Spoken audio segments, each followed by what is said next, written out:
Here's my Fords in order of coolness. We first have the 78 Ford F150 that I picked up about 3 or 4 months ago. It doesn't run, so that makes it not very cool right now. But it's pretty original, so that's good. And of course, y'all have seen this blue one before. We call it Old Blue. 86 Ford F150, 4-wheel drive. It does run, so it makes it cool.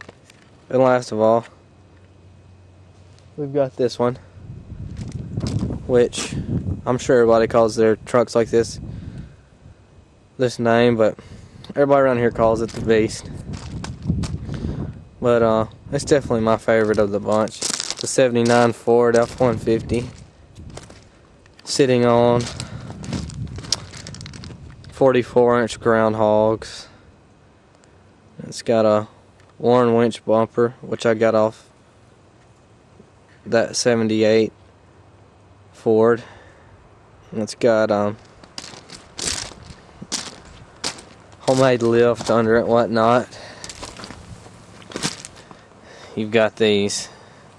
You got a little drop pitman arm, and then some homemade DOM drag links with Chevrolet tie rods flipped to the top of the knuckle for better clearance. Unfortunately, it is a ball joint axle out of a 92 F350. Homemade track bar utilized a Peterbilt tie rod and the original track bar to make that. Let's see. Got 6.5 inch I think super lift coil springs with some homemade coil buckets to give it around 12 inches of lift.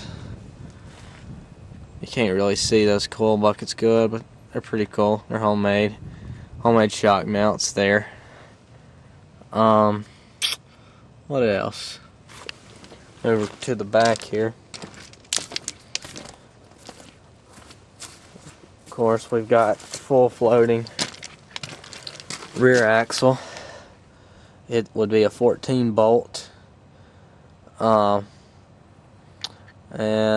I hadn't finished these bottom spring hangers. I still got to weld them up right there where you see those holes. I just made some out of some square tubing and a torch, and put a 1-inch steel plate on top and welded it to the top of it for a little block. Then I have an 18-wheeler spring and a couple other springs added in the leaf pack there, if you're curious how I got it. It's got a homemade shackle flip, so you can see there. All I did is cut a hole in the bottom of the hanger, whatever you want to call it, flipped it underneath, made sure everything was clearanced, and boxed in the top. And then over here on this side, I lowered this one down 2 inches and reinforced it with a little bit of angle iron.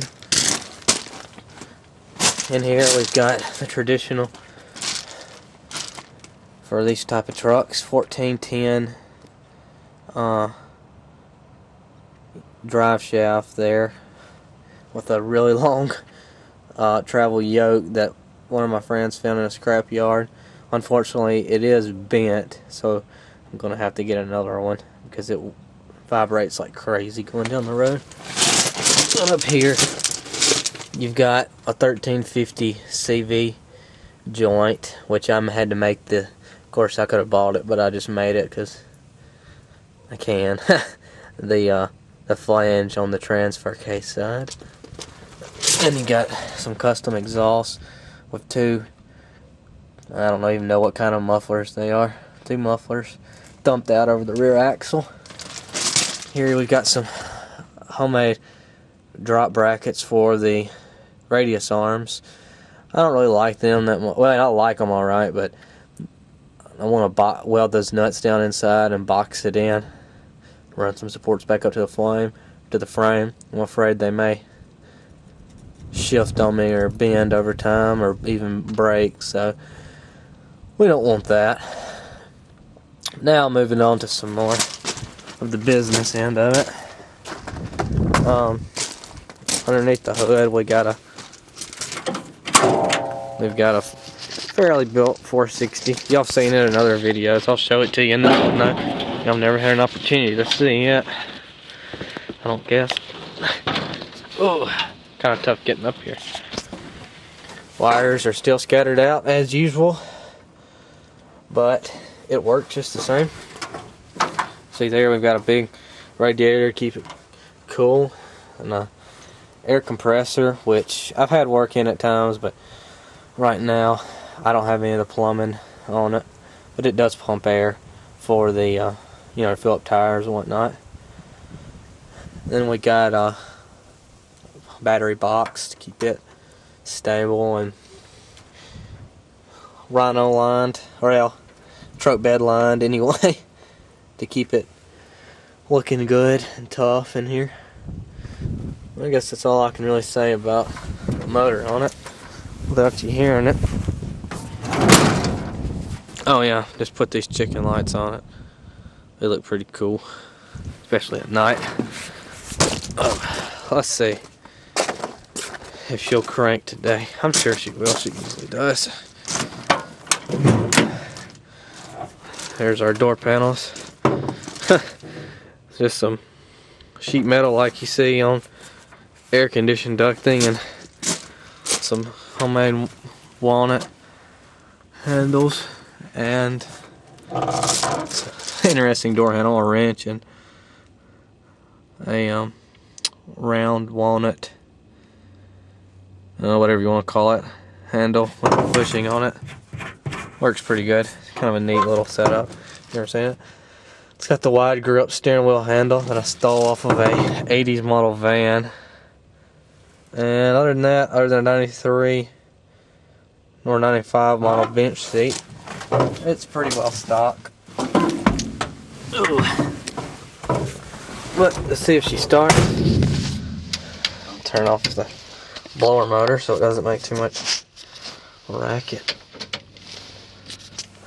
It's got an electric.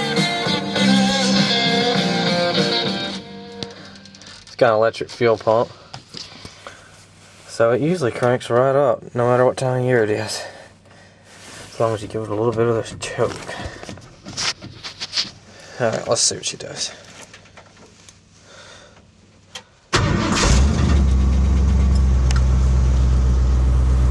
Yeah, that wasn't too bad.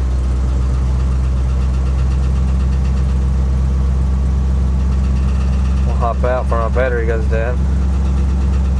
Got it around.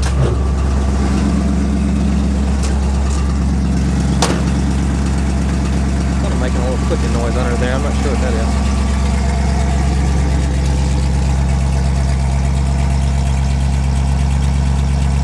It runs pretty good.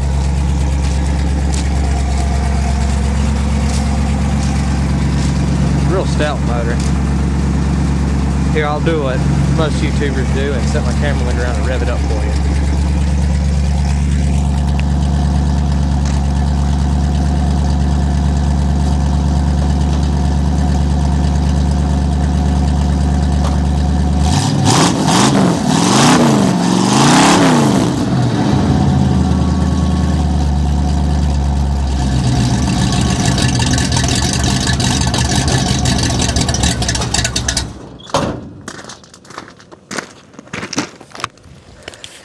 And I don't guess it was ready for me to throw the choke off.